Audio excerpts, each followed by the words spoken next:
ఒక్కసారి కొమ్మూరి గోల్డ్ కి కాల్ చేయండి. తాకట్లో ఉన్న మీ బంగారాన్ని విడిపించి మార్కెట్ ప్రైస్ కి వాళ్ళు కొనుక్కుని మిగతా డబ్బులు మీకు ఇచ్చేస్తారు. అందరికీ నమస్కారం. అప్పులు తీరాలంటే ఏం చేయాలి, ఏ మంత్రాలు జపించాలి, ఏ దేవుణ్ణి జపించాలి, ఏ పరిహారం చేసుకోవాలి? ఒక క్షణం గమనించండి. అసలు అప్పులు ఎందుకు చేయాలి అంటే ఏదో ప్రాణాంతకాలైనటువంటి అవసరాలు వస్తే అప్పులు చేస్తాం.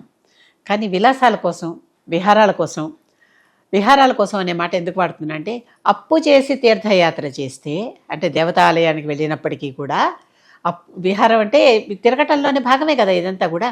అప్పు చేసి తీర్థయాత్ర చేస్తే ఆ తీర్థయాత్ర ఫలంలో మనకు అప్పిచ్చిన వ్యక్తికి కూడా వాటా వెళ్తుంది. ఇది గమనించండి. అంటే పూర్తిగా తీర్థయాత్ర ఫలం మనకి రాదు కనుక అప్పులు చేసి యాత్రలు చేయటం తప్పు. ఇలాంటి వాటికి కొన్నిటికి మనం ఖచ్చితంగా అప్పులు చేయటం ఆపేయాల్సిందే. అనవసరమైన విలాసాలకు కానీ, అనవసరమైన పటాటోపాలకి, ఆడంబరాలకి కానీ అప్పులు చేయకండి. అనవసరంగా మన గొయ్యి మనమే తవ్వుకుని మనమే దాంట్లో పట్టడం ఎందుకు? అప్పులు అనేవి పెద్ద ఊబి. నెమ్మదిగా అది అప్పు అసలు కంటే వడ్డీలు పెరిగిపోయి, చక్రవడ్డీలు, అన్ని రకాల వడ్డీలు పెరిగిపోయి మనల్ని ముంచేసేటటువంటి ఒక చీకటి బావి. కనుక ఎప్పుడు కూడా అప్పుల జోలికి వెళ్ళకండి. అప్పులు ఎగ్గొట్టకండి కూడా. తప్పు చేస్తే తీరాల్సిందే, అది మర్చిపోకండి.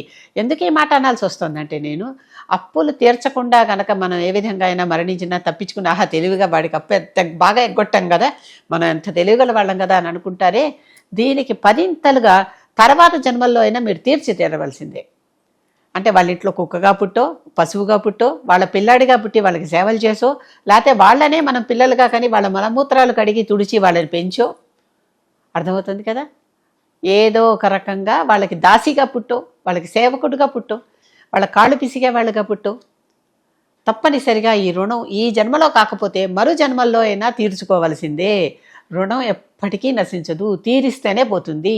కనుక గమనించండి. ఎందుకంటే శంకరాచార్యుడు చెప్తాడు, రుణానుబంధ రూపేణ పశుపత్ని సుతాలయ అని. రుణానుబంధం వల్లే ఈ పశువులు మన దగ్గరికి చేరతాయి.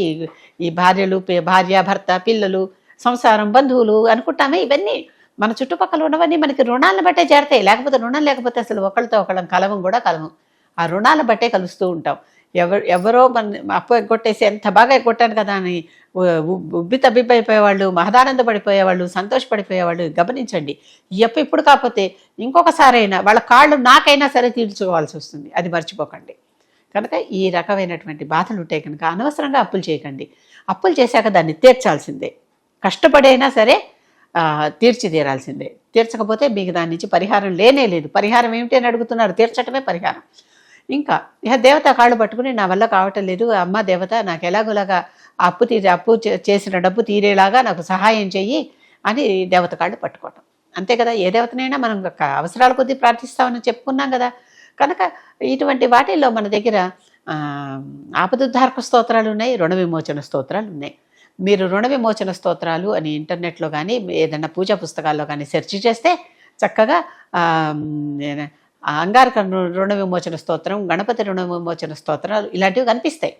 కనుక ఆ రుణ విమోచన స్తోత్రాలు చదువుకోండి. రోజు పారాయణ చేయండి. ఆ దేవత మీకు సహాయం చేసి మీ రుణం తీరేలాగా చేస్తుంది.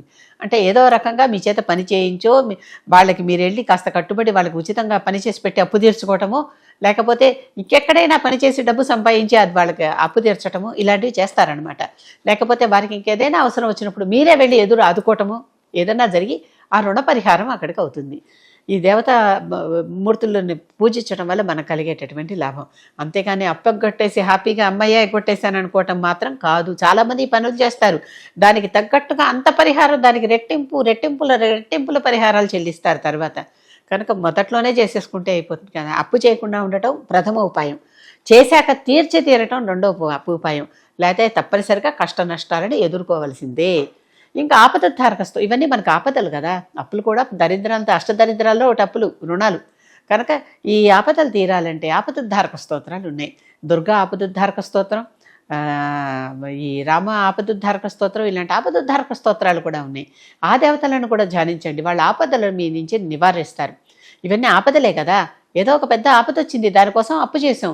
కనుక ఈ అప్పు తీరాలంటే దుర్గాదేవి ఎటువంటి వారిని కూడా వారి ఉన్న స్థితి నుంచి ఉన్నత స్థితికి తీసుకువెళ్తుంది. కనుక దుర్గని ధ్యానించండి. దుర్గా ఆపదుద్ధారక స్తోత్రం చదువుకోండి.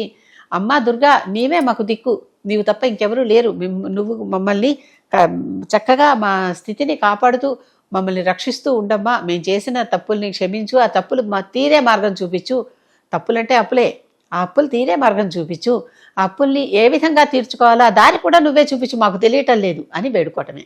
కనుక ఈ రకంగా చేస్తే తప్పనిసరిగా అంటే మనం ఎప్పుడు కూడా ఏ పూజ చేసినా ఏ దేవతను ప్రార్థించినా ముఖ్యంగా ఉండాల్సినవి 3: శ్రద్ధ, భక్తి, విశ్వాసం. ఈ శ్రద్ధ, భక్తి, విశ్వాసం ఉన్నాయే, షిర్డీ సాయిబాబా దగ్గర సబూరి అని కూడా చెప్తారు. అంటే సబ్రు అంటే కాస్త ఆగి ఉండటం, కొంచెం వేచి ఉండగలిగేటటువంటి ఓపిక ఉండటం. అంటే వెంటనే ఇవాళ కోరుకుంటే ఇవాళ తీరిపోవు కదా, ఇవన్నీ ఇన్స్టాంట్గా సజ్జ ఫలాన్ని ఇచ్చేటటువంటి అంత గొప్ప భక్తులా మీరు? సజ్జ ఫలితం అంటే ఏంటి? ఇప్పుడు ఇలా ఆనందనగానే ఇలా ఆకలి తీరిపోతుంది అంటే ఏంటి? అంత వెంటనే ఫలితాన్ని చూపిస్తుంది. అంత గొప్ప భక్తులా మీరు? అమ్మ దుర్గా రక్షించు అనగానే వచ్చేసి ఆ దుర్గ మనల్ని రక్షించేయటానికి అది కూడా ఆలోచించుకోండి.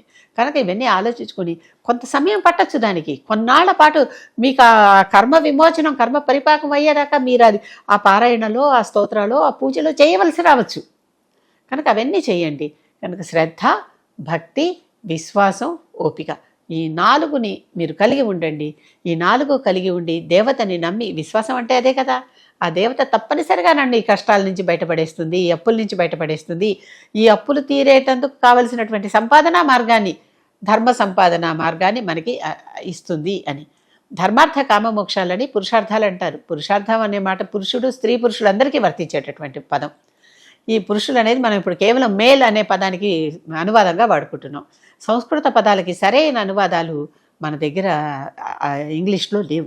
కనుక కొన్ని పదాలు మనకి విపరీతంగా కూడా అనిపిస్తూ ఉంటాయి, కేవలం పురుషులకేనా అన్నట్టుగా. అది కేవలం పురుషులకు కాదు, అందరికీ, ప్రాణులందరికీ అని అర్థం. ఈ ధర్మార్థ కామ మోక్షాలు మనకేం చెప్తాయంటే, ధర్మంగా అర్థాన్ని ఆర్జించాలి. అర్థం అంటే డబ్బు. ఈ అర్థంతో, ధర్మార్థంతో అంటే ధర్మంగా ఆర్జించినటువంటి అర్థంతో కామం అంటే మన కోరికలు తీర్చుకోవాలి. కామం అంటే సెక్స్ అనే అర్థం కూడా తప్పు. కామం అంటే కోరిక. కనుక కోరికలు తీర్చుకోవాలి. ఈ 3 చేస్తే మీకు మోక్షం అనేటటువంటి 4వ దానికి ఎలిజిబిలిటీ వస్తుంది.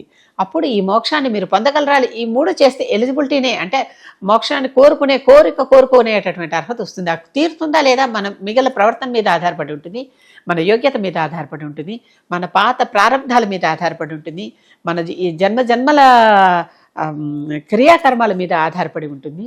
కనుక మోక్షం అనేది అందరికీ దక్కేది కాదు. అంతేకాదు, వివాహ తంతువుల్లో కూడా ఒకటి మీరు గమనిస్తే, ధర్మార్థ కామములందు అంటే నాతి చరామి అని వరుడు వాగ్దానం చేస్తాడు. మోక్షం కూడా ఈ మధ్య కలిపేస్తున్నారు అందరూ, తప్పు. మోక్షం ఎవరిది వారిదే, ఎవరి దారి వారిదే. మోక్షం అనేది ఎవరు వారు చూసుకోవాల్సిందే, ఎవరి పంథ వారిదే, ఎవరి మార్గం వారిదే, వారు చూసుకోవాల్సిందే. భర్తకు మోక్షం వచ్చిందని భార్యకు రాదు, భార్యకు మోక్షం వచ్చిందని భర్తకు రాదు. చాలాసార్లు మీరు చూసుంటారు, భార్యాభర్తలు ఇద్దరిలో ఏకంగా మోక్షం వచ్చి వెళ్ళిన వారు ఎక్కడో ఒకరు అరుదుగా కనిపిస్తారు మనకి, ఇద్దరు కనిపించరు అలాగా. భర్త కోసం పైనుంచి విమానం వస్తే ఆ విమానం ఎక్కలేకపోయింది తుకారం భార్య, ఆ తుకారం ఒక్కరే ఎక్కి వెళ్ళగలిగాడు. అంటే ఆయన మోక్ష మార్గం వేరే, ఆవిడ మోక్ష మార్గం వేరే, అంతే. కనుక ఒక్కసారి ఇలాంటివన్నీ గమనించి చూడండి. మోక్షానికి వెళ్ళాలని, స్వర్గాన్ని వందితో వెళ్ళాలని పంచపాండవులు బయలుదేరి వెళ్ళారు. వారికి మరి దక్కిందా? ఒక్కడే వెళ్ళగలిగాడు, ఒక్క ధర్మరాజు ఒక్కడే వెళ్ళగలిగాడు. ఒకరి తర్వాత ఒకరు, 4 తమ్ములు, భార్య అందరూ పడిపోయారు కదా. ఇవన్నీ ఆలోచించుకోండి.